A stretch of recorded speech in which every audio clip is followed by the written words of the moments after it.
안녕하세요. 저는 오늘 저널 미팅 발표를 맡은 석박사 통합과정 이영탁이라고 합니다. 저는 Contrastive Learning for Easy라는 주제로 발표를 준비하였습니다. 먼저 Contrastive Learning이라는 방법에 대해서 좀 설명을 해드리려고 합니다. 이 Contrastive Learning이라는 건 한국말로 하면 대조학습인데요. 이 대조학습은 딥러닝이나 머신러닝에서 사용하는 자기주도 학습 방법의 학습법 중에 하나입니다. 그래서 어떻게 작동을 하는지 좀 설명을 해드리면 저희가 흔히 말하는 representation space, embedding space, feature space라고 하는 공간에서 매핑된 이런 샘플들 혹은 피처들에 대해서 유사한 클래스들끼리는, 그러니까 같은 클래스들끼리는 거리가 가깝도록 러닝을 하고, 유사하지 않은, 그러니까 클래스가 다른 애들은 멀리 떨어지도록 하는 방법입니다. 그래서 아래에 있는 그림처럼 한 페어에서 이 같은 페어끼리는 파지티브라고 하고 다른 페어랑은 네거티브라고 하는데, 이 파지티브끼리는 가까워지도록 그리고 네거티브끼리는 멀어지도록 합니다. 그래서 여기 오른쪽에도 나와 있는 것처럼 같은 체어끼리, 같은 의자끼리는 파지티브로서 이 로스가, 이 거리가 좁아지도록 계속 학습을 하고, 이 의자랑 레몬은 다른 클래스잖아요. 그래서 다른 클래스들끼리는 네거티브 페어, 그래서 여기 나와 있는 것처럼 특정 마진을 기준으로 마진이랑 가까워지도록, 그럼 자연스럽게 이 피처끼리는 거리가 멀어질 겁니다. 그래서 그런 방법을 사용하는 거고, 그래서 이게 떻게 학습이 되는 거냐라는 걸 조금 더 자세히 설명을 해드리면, 보통 우리가 학습을 사용하는 오리지널 데이터가 있다고 하면은 이제 이 오리지널 데이터에 대해서 어그멘테이션을 해주게 됩니다. 그러면 같은 클래스에서 나온 새로운 데이터이기 때문에 이 둘은 같은 클래스를 가진 포지티브한 이미지가 되는 거고, 여기 나와 있는 것처럼 완전히 다른 클래스 네거티브 이미지가 있으면 이 두 개를 가지고 같은 포지티브 페어끼리는 실제로 가까워지도록, 네거티브한 페어들은 서로 멀어지도록 학습을 하는 겁니다. 그래서 이 포지티브 페어랑 이 네거티브 페어가 어떻게 실제로 거리가 가까워지고 멀어지고에 대해서 조금 더 설명을 해드리면, 기본적으로 거리의 개념을 사용을 합니다. 그래서 같은 것들은, 같은 피처들은 거리가 가까워지도록, 또 다른 피처들은, 다른 클래스들은 거리가 멀어지도록, 그래서 여기 나와 있는 것처럼 유클리디안 로스나 힌지 로스를 쓰게 되는데, 이 같은 클래스 같은 경우에는 여기 로스가 곧 거리가 됩니다. 그래서 같은 클래스를 가진 피처들끼리는 더 가까워지도록, 로스가 낮아지도록 학습을 하게 되고요. 그래서 네거티브 페어 같은 경우에는 저희가 어쨌든 로스를 줄이는 방향으로 항상 모델을 학습해야 되기 때문에, 이 두 개의 거리를 멀어지게 하기 위해서 이 새로운 마진이라는 걸 만들어서 이 마진과 피처 간의 거리가 가까워지도록 학습을 하게 됩니다. 그래서 여기 나와 있는 것처럼 피처 하나는 여기 바깥쪽 마진, 가까운 쪽 마진과 가까워지도록 계속 학습이 될 거고, 여기 나머지 하나도 자신과 가까이 있는 마진에 가까워지도록 학습을 하게 됩니다. 그래서 이렇게 각각 마진에 가까워지게 되면은 자연스럽게 이 거리들이 멀어지겠죠. 그래서 이 컨트래스티브 러닝이라는 건 말 그대로 대조를 해서 같은 클래스들은 가까워지도록, 다른 클래스들은 멀어지도록 대조해 가면서 서로 어떻게 보면 시밀러리티를 봐가면서 학습하는 방법이라고 생각하시면 될 것 같습니다.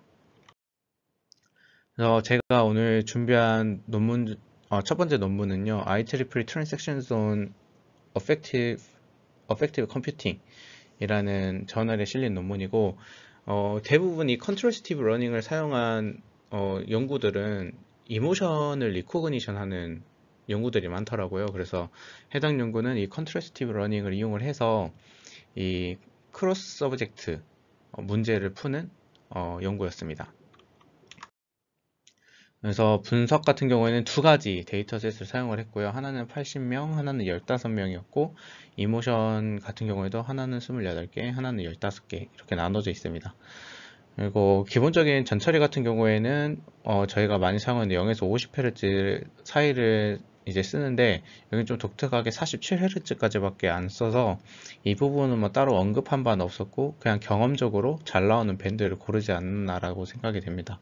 그리고 노이즈 제거를 위해서 ICA랑 노이즈한 채널을 빼주는 것까지 했습니다. 그래서 이 노이즈 채널을 빼준 부분에 대해서는 주변 채널을 이용을 해서 인터폴레이션 해줬고요. 그래서 모델 그 인풋 데이터가 모델에 들어가는데 그 쉐입이 모두 동일해지도록 처리를 했습니다. 크로스 밸리데이션 같은 경우에는 이 사람이 80명 정도 되는 큰 데이터셋은 텐폴드로 수행을 했고 15명밖에 없는 데이터는 리브온 서브젝트 아웃을 사용을 했습니다. 그래서 여기 지금 크로스 서브젝트, 리브온 서브젝트 아웃 이렇게 되어 있는데 이거 앞서 말씀드렸던 것처럼 크로스 서브젝트 분석을 하기 위해서 이렇게 진행을 했습니다. 그리고 클래시피케이션 시나리오도 두 가지로 진행을 했는데 하나는 그냥 크로스 밸리데이션, 하나는 제너럴라이즈드 테스트 이렇게 두 가지를 했는데 자세한 건 뒤쪽에서 설명을 해드리도록 하겠습니다.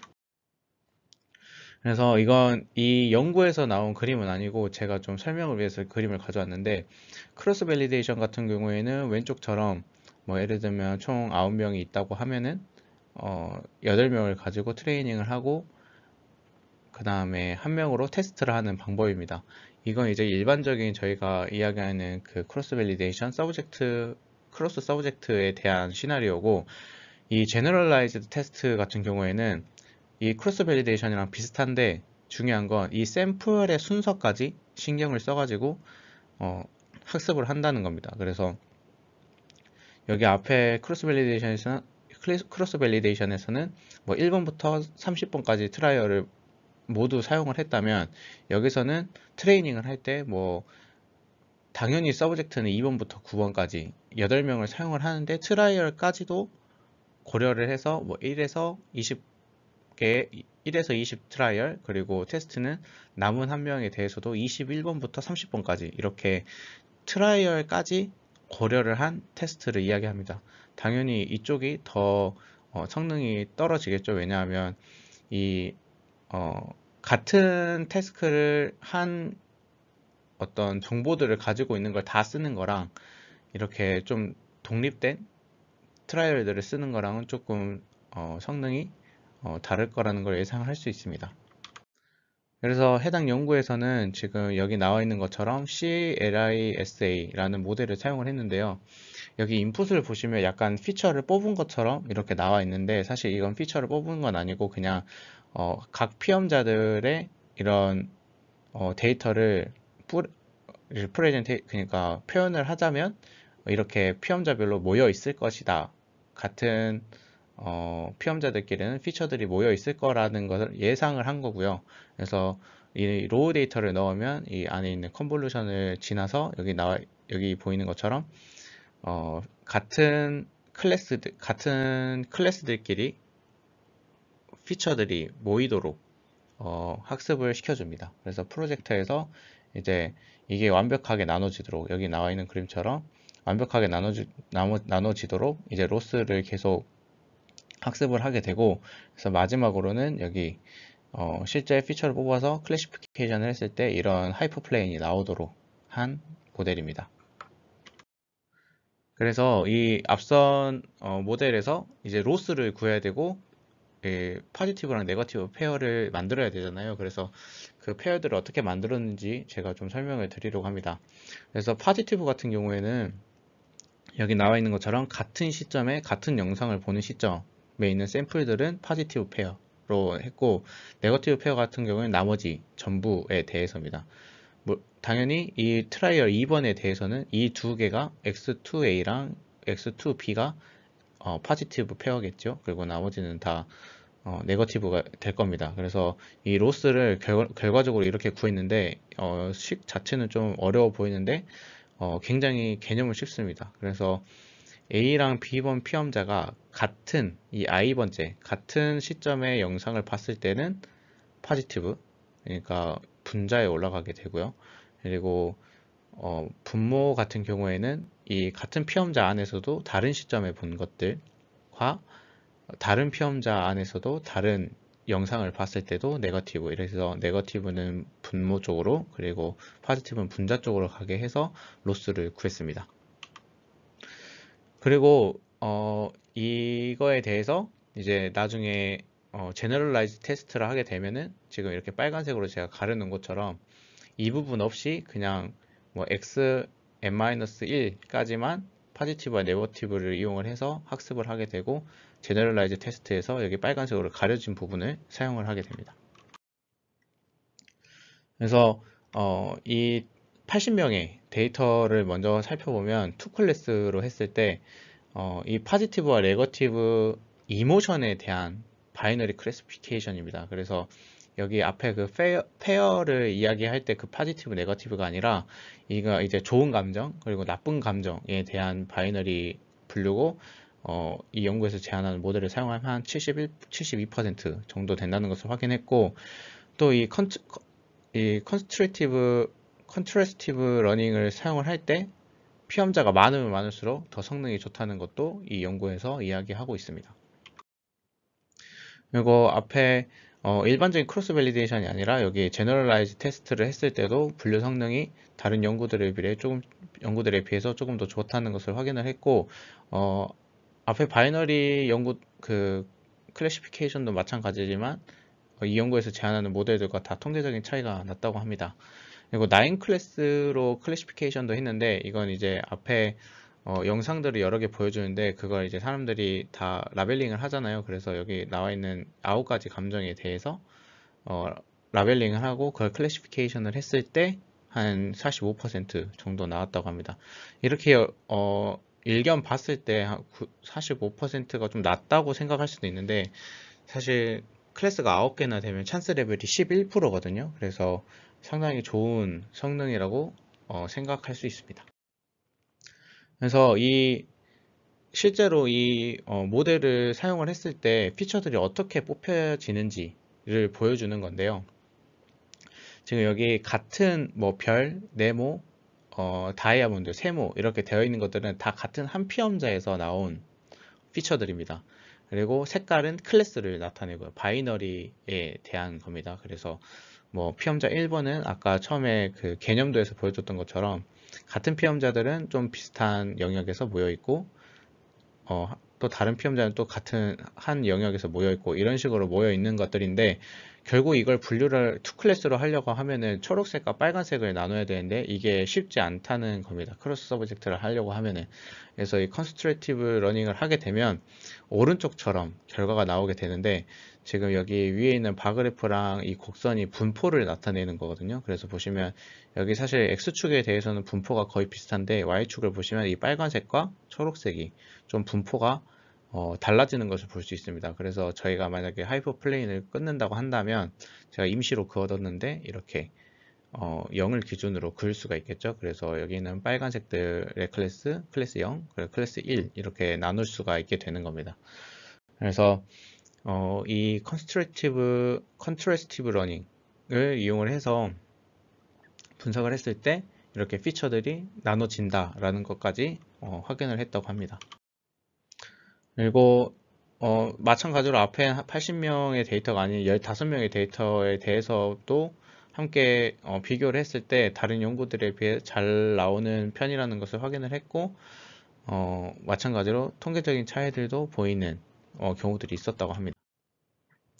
그래서 실제로 이 앞에 피처를 보여준 거 말고도 이 스페이시어 템포럴 패턴을 봤는데 이게 이제 뭐 공간 시간적인 어떤 패턴을 보여주는 건데 보시면 이 필터들의 학습이 끝나고 필터들의 모양이 어땠는지 그리고 그걸 주파수 분석했을 때 어느 부분이 좀 유효했는지를 보여주는 거고 보시면 조금 일관성이 있어 보이는 게 파지티브랑 네거티브 사이에서는 조금 일관성이 있었다고 합니다. 그래서 네거티브는 오른쪽 측도에서 0에서 20Hz 사이에 어떤 액티베이션 그리고 필터가 이 부분을 좀 상승시켜줬다는 것을 확인을 할 수 있고 이 파지티브 같은 경우에는 20Hz 이상에서 어떤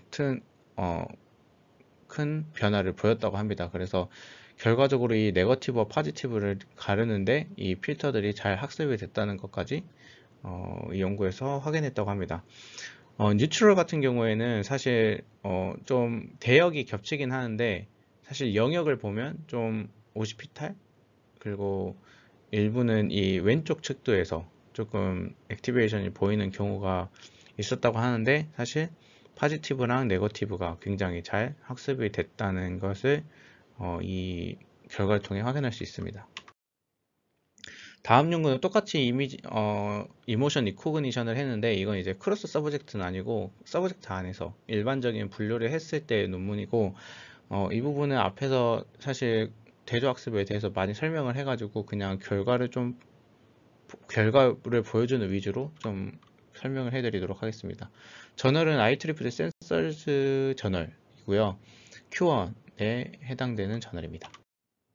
그래서 해당 연구에서도 두 가지 데이터셋을 사용을 했고, 하나는 DEAP, 하나는 드리머라는 이런 데이터셋을 공개된 데이터셋을 사용을 했고, 전처리 같은 경우에는 앞에 연구와랑은 다르게 완전 로우 데이터를 사용을 했습니다. 그 대신 보시면 세그멘테이션을 이용을 해서 어그멘테이션을 했다고 나와 있는데 하나의 트라이얼에 한 1분 정도 돼서 이걸 1초씩 세그멘테이션을 해서 60개의 트라이얼을 만들었다고 합니다. 그래서 어그멘테이션을 했고 클래시피케이션 같은 경우에는 그냥 ECNNC라는 모델을 사용을 했습니다. 이 연구에서 좀 특이한 점은 저희가 일반적으로 이제 이모션 관련 연구들을 보면 이 베일런스와 어라우절에 대해서 많이 보는데 이 연구에서는 3차원으로 도미넌스까지 봤고요. 다들 이제 그동안 저널 미팅들을 통해서 원래 보통 베일런스 어라우절을 이렇게 2D에 좌우평면 사이에서 점을 찍었는데 여기 보시면 도미넌스까지 해서 이렇게 모델을 만들게 됩니다. 도미넌스에 대해서 좀 설명을 해드리면 내가 이 감정을 주체할 수 있는지 아니면 주체할 수 없는지, 그러니까 감정 통제가 잘 되는지에 대한 지표이고요. 그래서 이 세 가지에 대해서 분류를 진행하게 됩니다. 그래서 모델을 먼저 보면 그냥 그 로우 데이터를 넣어서 이 모델 안에서 피처를 뽑아내게 되고 그 뽑혀진 피처 안에서 이 대조학습을 하는 겁니다. 그래서 이 연구에선 로스가 두 가지가 들어가는데 여기 위에 있는 것처럼 같은 포지티브 페어끼리는 또 거리가 가까워지도록, 그리고 네거티브한 것들은 멀어지도록 이렇게 처리를 했고, 이제 일반적으로 분류에 사용되는 크로스 엔트로피 로스, 이렇게 두 가지 로스를 합쳐서 하이브리드해서 하이브리드 로스를 만들었습니다. 그래서 여기 보시면 이 컨트래스티브 로스랑 여기 크로스 엔트로피 로스 이렇게 두 가지가 있고, 여기 감마가 하나 있는데 이 감마는 이제 뒤에 어느 정도 비율을 둬야지 더 최적일까라는 걸 확인하기 위해서 이 이 파라미터를 사용했다고 합니다. 그래서 일단 감마에 대해서 좀 살펴봤더니 두 개 데이터셋에 대해서 0.5 정도가 좋았다고 이야기하고 있고, 뒤에 이제 분석들은 0.5를 기준으로 했고, 그래서 각 데이터셋에 대해서 분류 정확도를 확인해 보니까 한 98% 정도 되고, 다른 연구들에 비해서 비슷하거나 좀 더 좋은 성능을 보였다고 합니다. 그리고 이 페이지는 이 연구에서 사용하는 이 ECNN이라는 게 Efficient CNN이라는 걸 의미하는데, 이 저희가 컨볼루션 레이어들을 보면 세퍼러블 컨볼루션이라고 해서 모델 파라미터를 좀 획기적으로 줄여주는 방법이 있거든요. 그래서 그 방법을 사용했을 때랑 안 했을 때를 비교하는 부분입니다. 그래서 이 연구에서 이제 개발한 ECNN이 좀 더 좋다라는 걸 확인을 하였고, 여기 오른쪽에 나와 있는 것처럼 컴퓨테이셔널 타임도 굉장히 줄일 수 있다라는 것을 이야기하고 있습니다.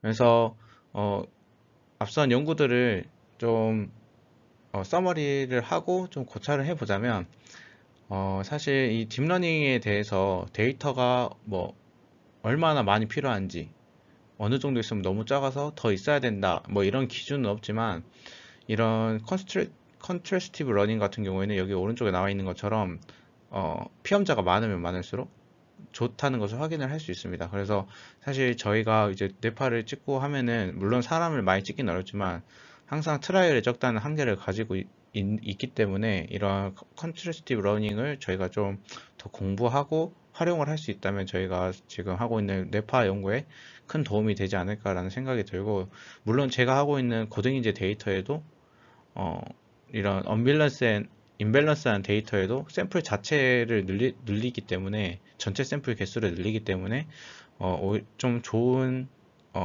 방법이 되지 않을까라는 생각이 되고, 또 이게 이제 뭐 크로스 서브젝트 말고도 한 피험자 안에서도 적용이 가능하기 때문에 이 연구에서 1분 데이터를 60개로 나눴던 것처럼 샘플이 부족하다면 이런 어그멘테이션 기반의 학습도 가능합니다. 가능하기 때문에 이런 대조학습도 함께 좀 적용을 해보고 공부하면 좋지 않을까 해서 이렇게 두 개의 논문을 준비해 봤습니다. 감사합니다.